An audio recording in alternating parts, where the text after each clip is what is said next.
Namaskar, once again, I welcome you in this fifth video of Elements of Accounts. And in this video, I'm going to start a new topic, that is technical terminology, basic accounting terms of accounting. This is most important topic, friends.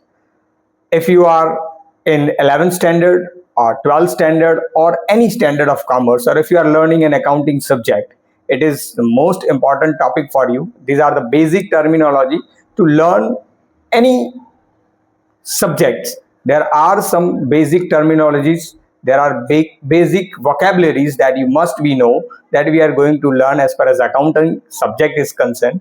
So there are terms used in this accounting. Normally the meaning of that terms are different, but in accounting that terms are known as by different name, and this has a different meaning that you must be know. If I given the example, suppose if I'm talking about capital, तो in normal terms capital that means हम हिंदी में बोलते हैं राजधानी.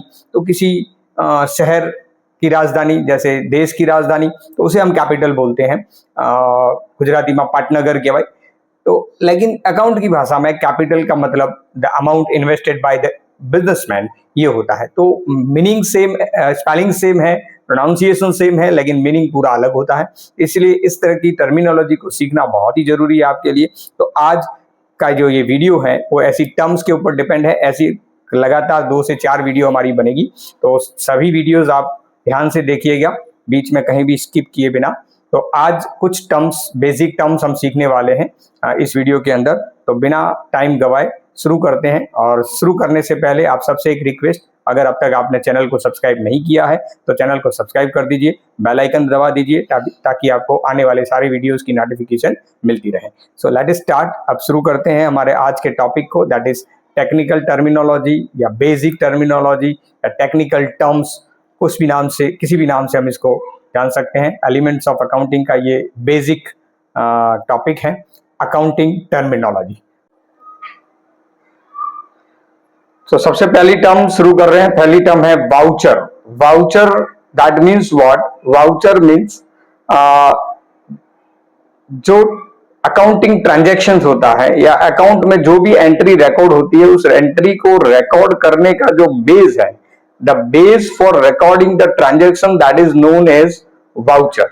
जब भी हम account practically लिखते हैं तो सबसे पहले जो हमारे पास चीज आती है, जो एक रिटर्न डॉक्यूमेंट आता है, उस रिटर्न डॉक्यूमेंट को हम वाउचर बोलते हैं. तो अगर हम डेफिनेशन की बात करें तो what is voucher?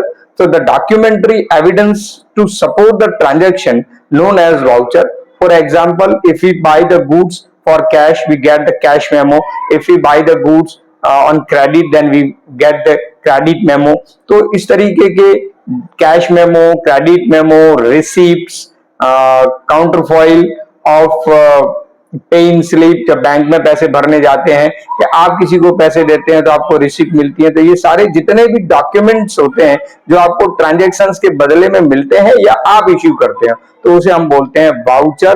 That is called a return document of the transaction. Account में जो भी एंट्रीज होती हैं वो वाउचर के बेस पे होती है. तो वाउचर को हम बिल बोल सकते हैं या रिटर्न डॉक्यूमेंट बोल सकते हैं या आपके ट्रांजैक्शन का आधार बोल सकते हैं, उसे हम बोलते हैं वाउचर. ये सबसे इंपॉर्टेंट टर्म्स हैं क्योंकि अकाउंट की शुरुआत ही वाउचर से होती है. हमने लास्ट लेक्चर के अंदर देखा था कि फर्स्ट स्टेप अगर अकाउंटिंग का है तो वो वाउचर है. तो voucher is the basic documents.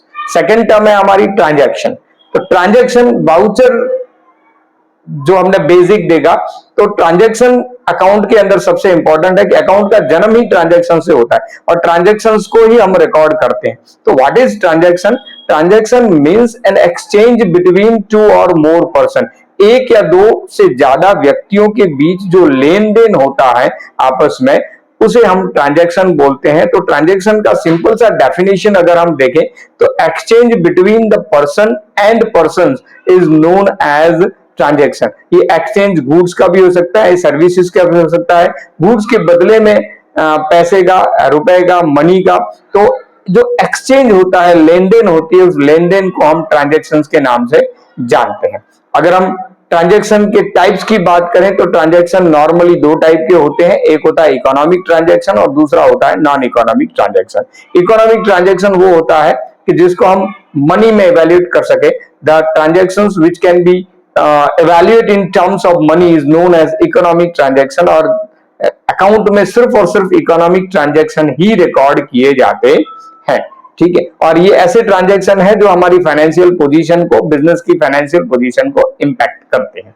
Second है नॉन इकोनॉमिक ट्रांजैक्शन, जिसका एवैल्यूएशन मनी में नहीं हो सकता है, जो लव, अफेक्शन, प्रेम और आदि इमोशंस के कारण जो ट्रांजैक्शंस होते हैं, लेन देन होता है, जिसमें हम कोई अपेक्षा नहीं रखते हैं, खास करके पैसे की लेन देन की अपेक्षा नहीं होती है, तो ऐसे ट्रांजैक्शन को हम नॉन इकोनॉमिक ट्रांजैक्शन कहते हैं। That non economic transactions never recorded in the books of accounts.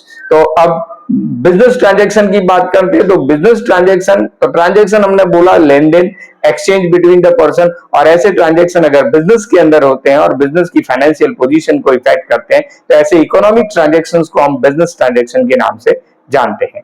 तो business transaction means the exchange of product services of the business for cash on credit between two और मोर persons. अब business transaction का अगर हम classification करें तो business transaction normally दो part में डिवाइड होते हैं, economic transaction and non economic transaction. Economic transactions को हम क्लासिफाई कर सकते हैं कैश ट्रांजैक्शन और क्रेडिट ट्रांजैक्शन, और internal transactions and external transaction. Cash transaction, credit transaction, cash transaction जिसमें कैश की लेन देन तुरंत होती है, और क्रेडिट ट्रांजैक्शन जिसमें कैश की लेन देन तुरंत नहीं होती है लेकिन फ्यूचर में प्री डिसाइडेड डेट के अंदर होती है, तो उससे हम क्रेडिट ट्रांजैक्शन या हिंदी में उधार व्यवहार भी हो सकते हैं, जो आपकी क्रेडिट के ऊपर होता है। इंटरनल ट्रांजैक्शन जो बिजनेस के अंदर की लेन देन होती है, बिजनेस की इंटरनल ट्रांजैक्शंस होती है, और एक्सटर्नल बाहर के व्यक्तियों के साथ जो लेन देन होती है उसे हम एक्सटर्नल ट्रांजैक्शन के तौर पे जानते हैं। तो ये एक क्लासिफिकेशन है बिजनेस ट्रांजैक्शन का, जो आपको एग्जाम्स के अंदर पूछा जा सकता है। अब बात करते हैं इवेंट की।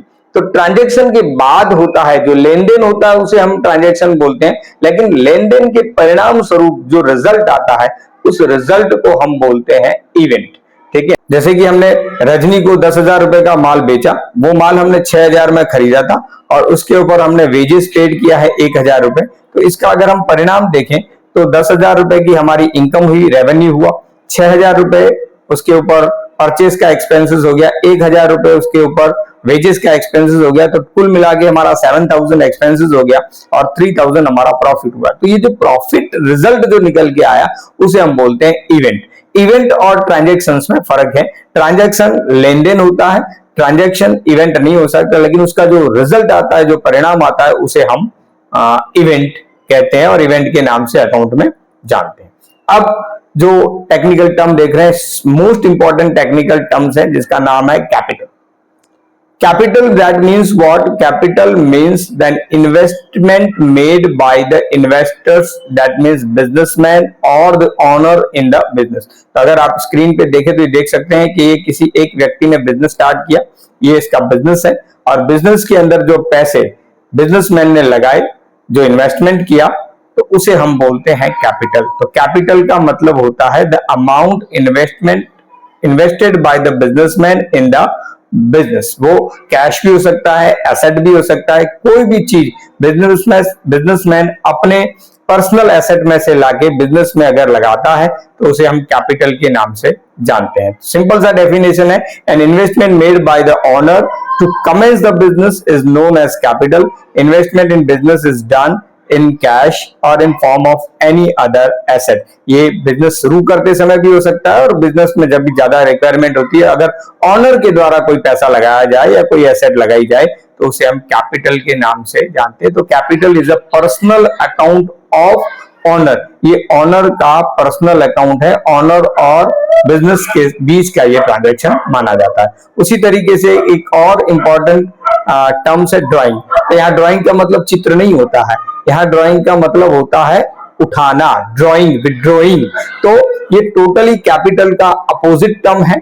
जब बिजनेसमैन बिजनेस में पैसे लगाता है तो उसे कैपिटल बोलते हैं, इससे बिजनेस में कैश बढ़ता है, बिजनेस का एसेट बढ़ता है। लेकिन अगर वही बिजनेसमैन अपने पर्सनल यूजेस के लिए बिजनेस में से कैश उठाता है या और भी कोई एसेट वापस ले जाता है तो उसे हम बोलते हैं ड्रॉइंग। तो when owner of the business withdraw asset from the business in form of cash or goods or any other form of asset, so that is known as drawing। उसे ड्राइंग के नाम से हम जानते हैं। तो ये कैपिटल का कंप्लीटली अपोजिट है। ड्राइंग के कारण कैपिटल घटता है और जब कैपिटल बिजनेस में आता है तो कैपिटल बढ़ता है। तो ये आज के लिए इस वीडियो में इतना ही, यहां तक हम टर्म्स रखते हैं। नेक्स्ट वीडियो में और ज्यादा टर्म्स के बारे में जानेंगे। थैंक यू वेरी मच पूरा वीडियो देखने के लिए। इस तरीके से हमारे वीडियो को देखते रहिए, इसको लाइक करिए, शेयर करिए, अपने दोस्तों के साथ शेयर करिए, रिश्तेदारों के साथ शेयर करिए, ताकि सबको अकाउंट का बेसिक नॉलेज मिलता रहे। Thank you very much.